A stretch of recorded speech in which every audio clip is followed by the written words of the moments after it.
ये है एक 2 मंजिल का आम घर जिसकी ऊंचाई लगभग 20 से 25 फीट है।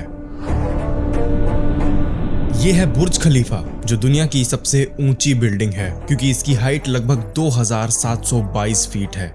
इस घर से 100 गुना ज्यादा। और ये है माउंट एवरेस्ट जिसकी ऊंचाई लगभग 29,000 फीट है। अब इमेजिन करो आप इस घर की छत से नीचे गिर जाते हो जिसकी ऊंचाई लगभग 25 फीट है, तो आपके साथ क्या होगा? अगर किस्मत अच्छी रही और सर पर चोट ना आए तो ज्यादा से ज्यादा इस केस में आपको कुछ फ्रैक्चर्स आएंगे। मतलब इस केस में जिंदा बचने के चांसेस 60% हैं। लेकिन अगर आप कुछ इसी तरह बुर्ज खलीफा यानी दुनिया की सबसे ऊंची बिल्डिंग से गिरो तो जाहिर सी बात है यहीं पर ये जिंदा बचने का चांस 60% से 1% तक आ जाएगा।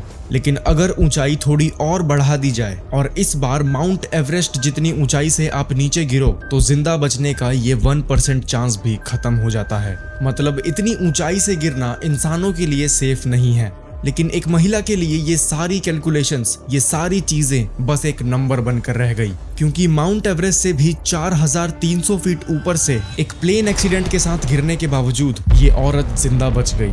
ना उसके पास पैराशूट था, ना ही कोई दूसरा गियर। फिर भी ये पॉसिबल कैसे है? आखिर कैसे इतनी ऊंचाई से गिरने के बावजूद कोई इंसान जिंदा रह सकता है? और आखिर क्या महसूस होता है इतनी ऊंचाई से गिरते वक्त? ये कहानी है दुनिया की एक लौती ऐसी महिला की जो 33,000 फीट की ऊंचाई से गिरने के बावजूद जिंदा बच गई। वेस्ना वुलोविक 20 साल की ये लड़की यूगोस्लाव एयरलाइंस में फ्लाइट अटेंडेंट की जॉब करती है। यूगोस्लाव एयरलाइंस उस वक्त काफी फेमस थी क्योंकि ये एक ऐसी एयरलाइंस थी जो यूरोप के कई बड़े शहरों को आपस में जोड़ती थी। वेस्ना को अपनी ये जॉब काफी पसंद थी क्योंकि इस काम में उसे हर बार नए नए शहर देखने को मिलते थे, नए लोग मिलते थे और उसे बाहर के देशों को देखना और ट्रैवल करना काफी पसंद था। द न्यूयॉर्क टाइम्स की रिपोर्ट के मुताबिक वेस्ना ने एयरलाइंस ज्वाइन करने का डिसीजन तब लिया जब उसने अपनी एक फ्रेंड को यूगोस्लाव एयरलाइंस की यूनिफॉर्म में देखा। उसे ये सब काफी कूल लगा। उसने सोचा इसे तो पूरा यूरोप ट्रैवल करने का मौका मिलता होगा और यहीं से उसने डिसाइड किया मैं भी एक एयर होस्टेस बनूंगी। वैसे ये बात बोलना और सच में बनना, इसमें जमीन आसमान का फर्क था, क्योंकि एक एयर होस्टेस बनने के लिए सिर्फ इंटरव्यू क्लियर करना ही काफी नहीं था। वेस्ना को मेडिकल एग्जामिनेशन भी पास करना था और यही उसके लिए सबसे बड़ा चैलेंज था, क्योंकि उसका ब्लड प्रेशर नॉर्मली काफी लो रहता था और उसे डर था कि कहीं इसी वजह से वो मेडिकल टेस्ट में फेल ना हो जाए। इसीलिए इस मेडिकल टेस्ट को पास करने के लिए उसने चीटिंग की। इस मेडिकल टेस्ट से पहले उसने कई कप्स कॉफी पी ली। कॉफी की वजह से उसका ब्लड प्रेशर बढ़ गया और वो मेडिकल टेस्ट पास कर गई। एंड फाइनली एक फ्लाइट अटेंडेंट के रूप में वो इस एयरलाइंस में काम करने लगी। शुरुआती दिनों में उसे ट्रेनिंग दी गई और धीरे धीरे उसे अलग अलग फ्लाइट्स में ड्यूटी मिलनी शुरू हो गई। वैसे इसी एयरलाइंस में उसके साथ एक और फ्लाइट अटेंडेंट काम करती थी जिसका नाम भी इत्तेफाक से वेस्ना ही था।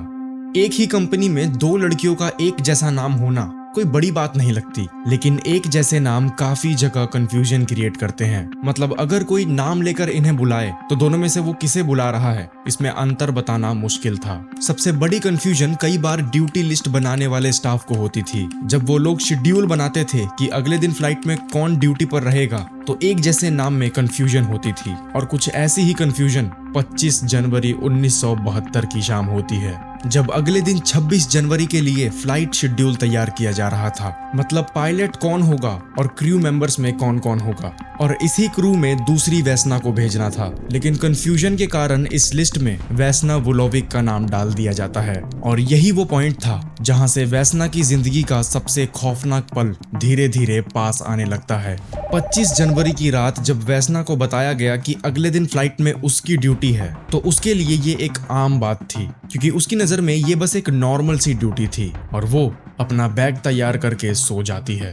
26 जनवरी 1972 सुबह हो चुकी है। वेस्ना ड्यूटी पर जाने के लिए तैयार है और जब तक वेस्ना एयरपोर्ट पहुंचती है तब तक आप लोग फ्लाइट के इस रूट को समझ लो। इस फ्लाइट को, जिसका नाम था जाट फ्लाइट 367, इसे स्वीडन के स्टॉकहोम से टेक ऑफ करना था। यहाँ से ये फ्लाइट डेनमार्क के कोपेनहेगन में लैंड करेगी और यहीं पे पुराना स्टाफ उतर जाएगा और नया स्टाफ प्लेन में चढ़ेगा। जिसमें से एक वेस्ना वुलोविक होगी। आगे ये फ्लाइट यूगोस्लाविया के जाग्रेब में लैंड होगी और थोड़ी देर बाद यहाँ से भी टेक ऑफ हो जाएगी और थोड़ी देर बाद यहाँ से भी टेक ऑफ होके ये फ्लाइट आखिर में यूगोस्लाविया की कैपिटल बेलग्रेड पहुंचेगी। मतलब इस फ्लाइट को अपने फाइनल लोकेशन तक पहुंचने से पहले 2 बार बीच में उतरना था, पर किसे पता था कि अब ये फ्लाइट दोबारा कभी नहीं उतरेगी।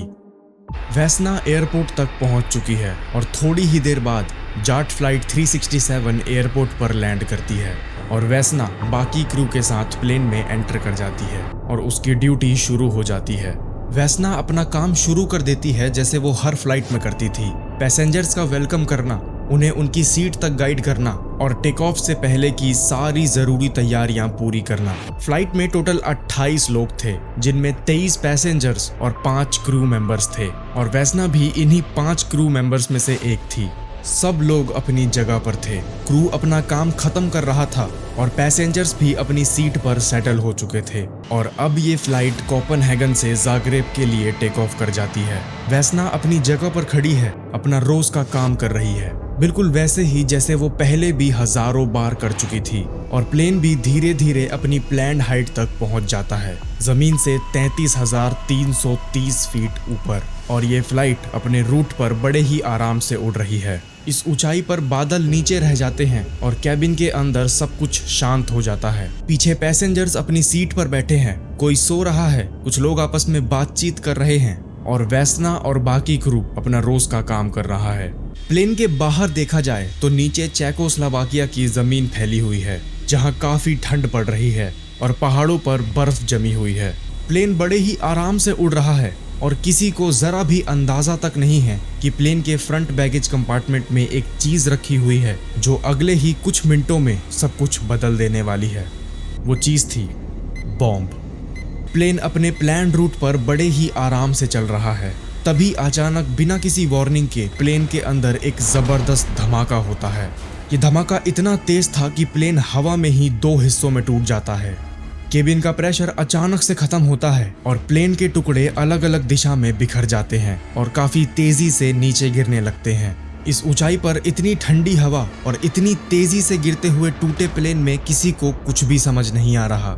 जहां ये घटना हुई उसके ठीक नीचे गांव के लोगों को आसमान में कुछ अजीब दिखने लगता है।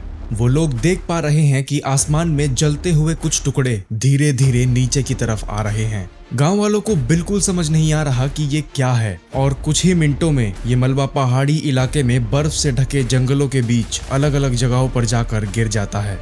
थोड़ी देर बाद रेस्क्यू टीम और गांव के लोग उस जगह पर पहुंचते हैं जहां प्लेन का मलबा गिरा था और जो कुछ भी उन्होंने वहां पर देखा वो काफी शॉकिंग था। वहां पे प्लेन का तबाह हो चुका स्ट्रक्चर चारों तरफ बिखरा पड़ा था और इस पूरी तबाही में कोई भी जिंदा नहीं बच पाया सिवाय एक के।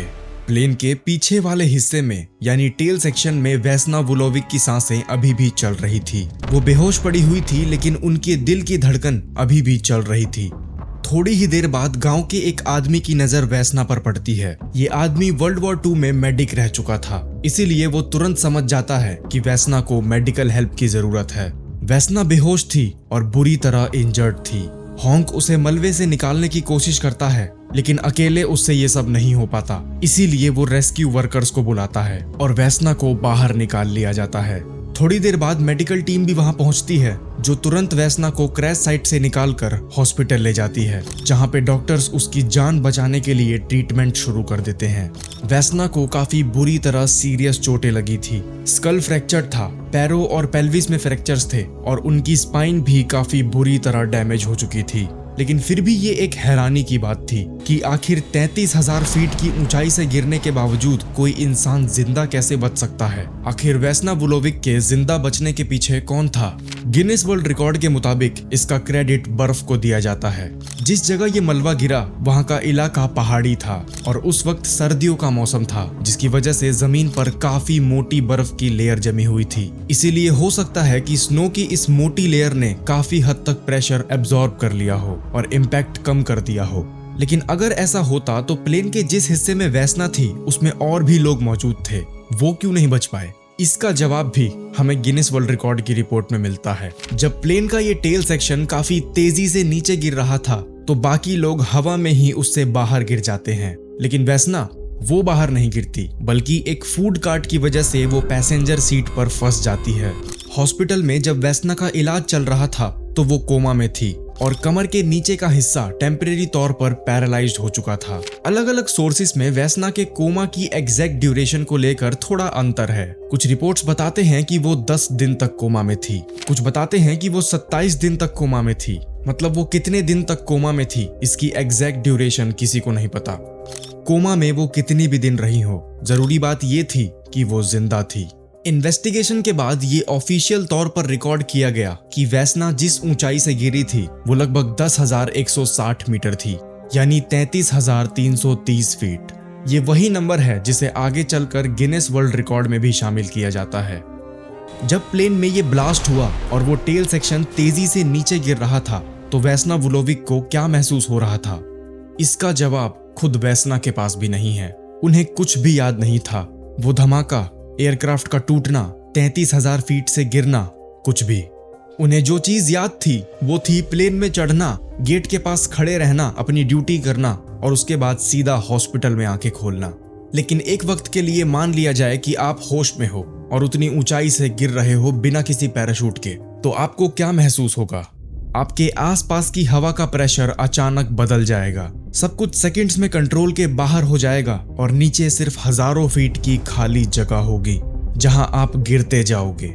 आपका दिमाग शायद समझ भी नहीं पाएगा कि आपके साथ हो क्या रहा है।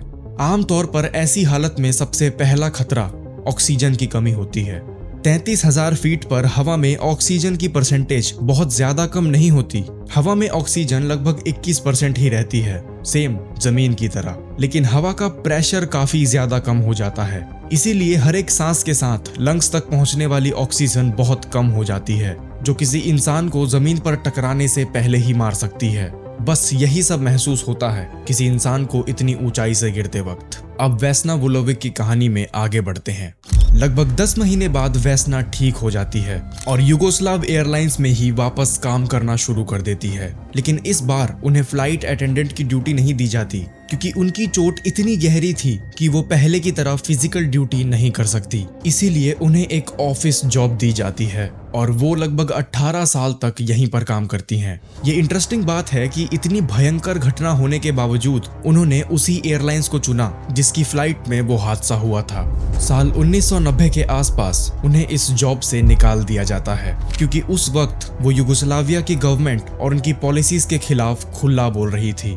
नोट करने वाली एक बात, आज आपको मैप में युगोस्लाविया नाम का कोई देश नहीं मिलेगा, क्योंकि 1990s में युगोस्लाविया टूटना शुरू हो गया और धीरे धीरे ये नाम खत्म हो गया। साल 2009 में 2 जर्नलिस्ट पीटर एंडरसन और पवेल थाइनर, इन दोनों ने मिलकर एक नई थ्योरी पब्लिश की। उनके मुताबिक प्लेन का ये एक्सीडेंट बॉम्ब की वजह से नहीं हुआ था, बल्कि उनका कहना था कि चेकोस्लोवाक एयरफोर्स ने गलती से इस प्लेन को शूट कर दिया था। उनकी इस थ्योरी के मुताबिक वो बॉम्ब ब्लास्ट वाली बात कोल्ड वॉर के वक्त की एक कवर स्टोरी थी, मतलब इस बात को छुपाने के लिए बताई गई एक दूसरी बात थी। वैसे ये जरूरी है समझना कि ये सिर्फ एक थ्योरी है, फैक्ट नहीं।